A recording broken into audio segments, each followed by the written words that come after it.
ส่ทอวีซีเลยเนี่ยส่งพระอยู่ประเทศลาวพี่น้อง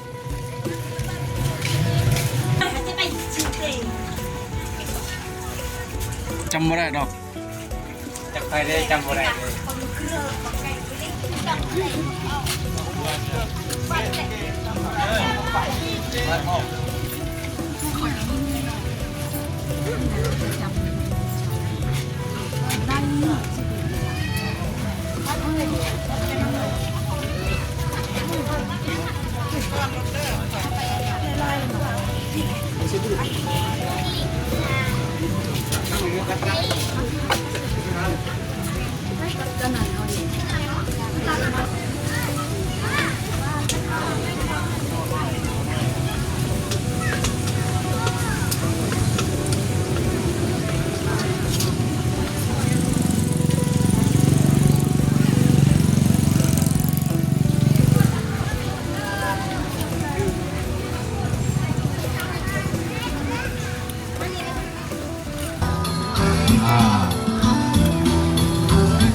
หรือว่าผู้ใดอยากจบเสียงซี่นอกก็สามารถมาจบได้ครับนาซาลีเอ็นเราพุทโธโธ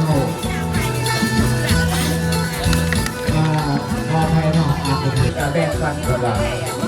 เอากันที่5วันนี้ดอกกันที่5ชุดเรือที่10วันนี้ดอก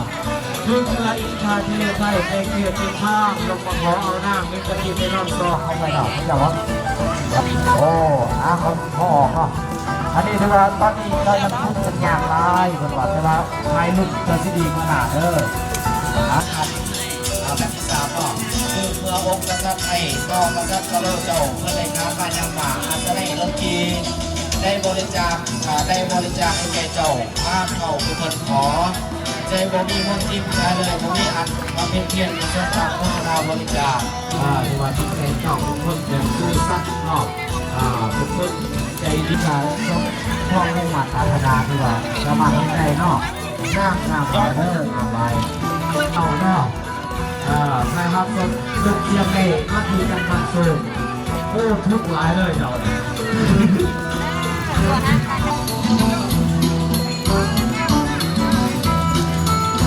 การมีสาม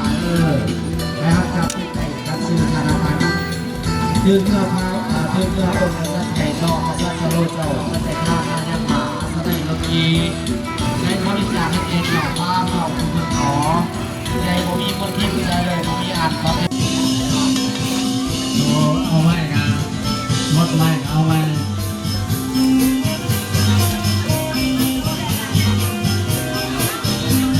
น้ำศักดิ์สิทธิ์ไหนน้ำพญากดพญานาคนะเป็นบ่อมันบุญบนลง